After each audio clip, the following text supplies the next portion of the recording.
The Division III semifinals are back in Salem for the 14th straight March, and this year's event has something for everyone, including the defending champion, a first-time Final Four participant, the winningest coach in Division III history, and the nearby alma mater of former NBA greats World B. Free and M.L. Carr. Virginia's championship city welcomes you to the 2009 NCAA Basketball Championship. Now let's see how these teams made their way to Southwest Virginia.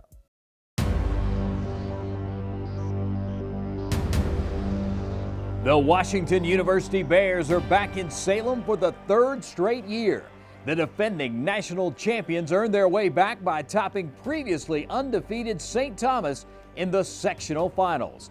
Playing in Wheaton, Illinois at the King Arena, where even a semi-pro Will Ferrell wannabe was in attendance, the Bears found themselves down 8 points at the halftime break, despite shooting a blistering 73% in the first 20 minutes. Tyler Nading and Aaron Thompson each had 10 by halftime, but the Bears also had an uncharacteristic 17 turnovers. In the second half, the Bears would clean up the mistakes and continue to shoot lights out. Nading, Thompson, and point guard Sean Wallace helped the reigning champs double up St. Thomas in the final 20 minutes of play as they outscored the Tommies 46-23. Nading threw in 28 points in the final on 10 of 11 shooting, and he added 8 rebounds. Wallace, who missed last year's Final Four due to a broken leg, had a double-double with 13 points and 11 assists against St. Thomas. For the game, the Bears shot 67%, the second best exhibition of marksmanship in school history. The University Athletic Association members hail from St. Louis, Missouri, and now have won a school record 27 games this season. Head coach Mark Edwards is in his 28th year at Washington University, where he has won 504 games and lost just 235. The Road Warriors of the Midwest roll into Salem road tested. 19 of Washington's 29 games this season were on the road, and to make it here, the Bears had to take down 4 top 20 teams away from home. And the margin of error in the first 3 games of the tourney has been slim. The Bears opened with a 2-point win over Lawrence and followed that up with a 3-point victory over Wisconsin Whitewater. They then nipped Wheaton by a tray in the sectional semifinals before taking down number 1 St. Thomas. The Washington University Bears battle Guilford in the first national semifinal. The Guilford Quakers are back in Salem for the second time during this 2009 postseason, and you can rest assured that they will be looking for a different outcome in this building this weekend. The regular season champs in the Old Dominion Athletic Conference were knocked off in the opening round of their conference tournament back on February 27th.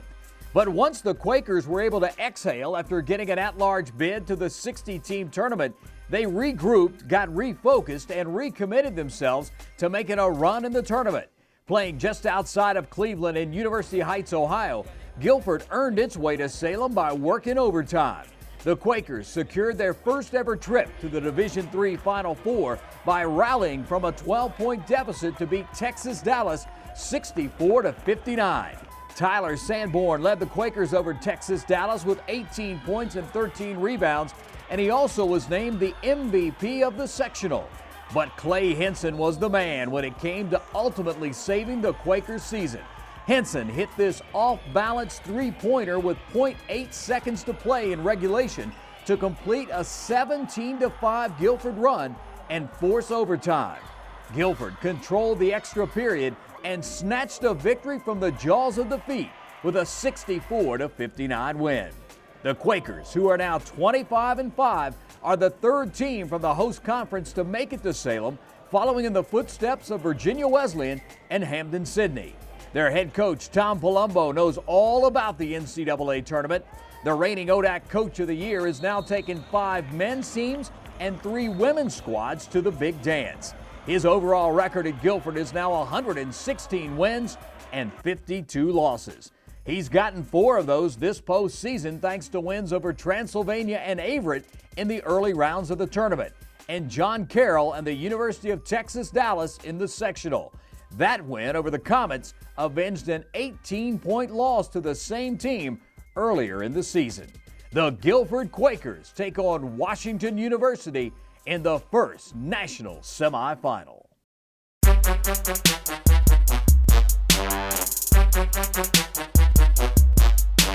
The Richard Stockton Ospreys punched their ticket to Salem with an offensive show for the ages in their sectional win over Farmingdale State.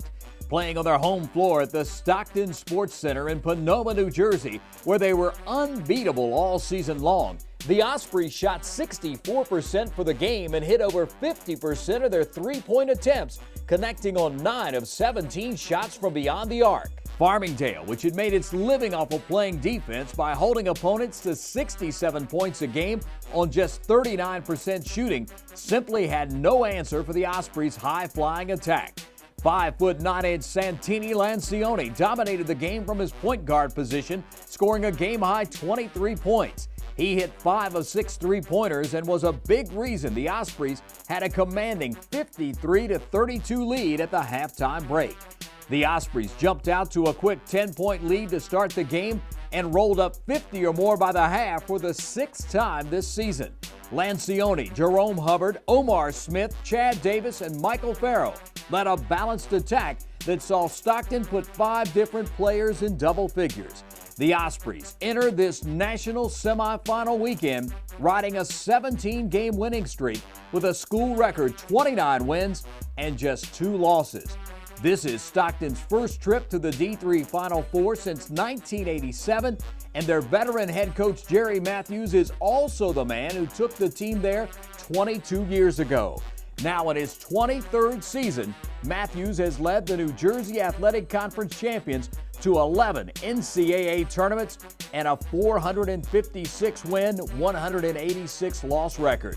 The Ospreys' last 4 victories en route to this weekend's national semifinals came over RPI in the opening round, Gwynedd Mercy in round 2, and a 3-point victory over St. Lawrence in the sectional semis. Stockton put its stamp on the final with a 43-point blowout win over Farmingdale State. The Richard Stockton Ospreys take on Franklin and Marshall in the second national semifinal.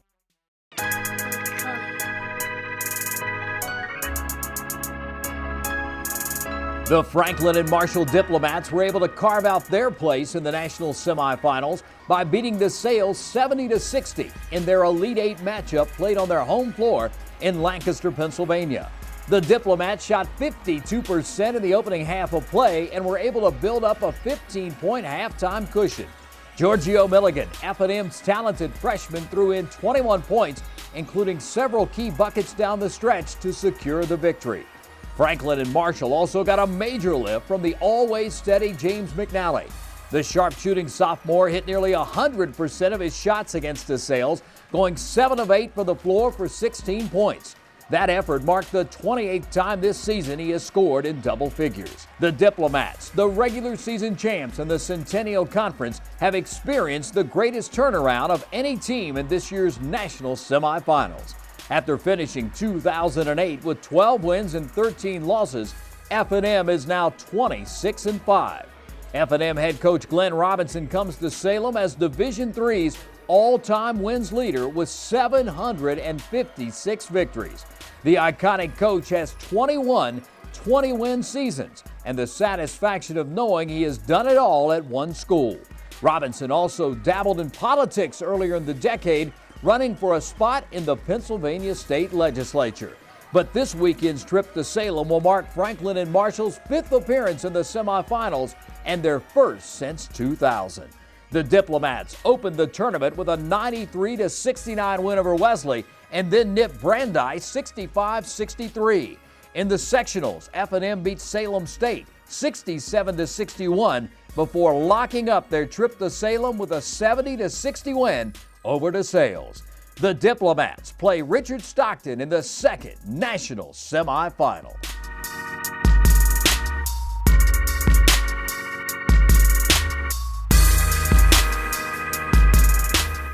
The Salem Civic Center crews have been getting ready for your arrival for weeks. Everything is now in place and ready for the hard work to begin on the hardwood. 4 teams, 2 days, but only one trophy.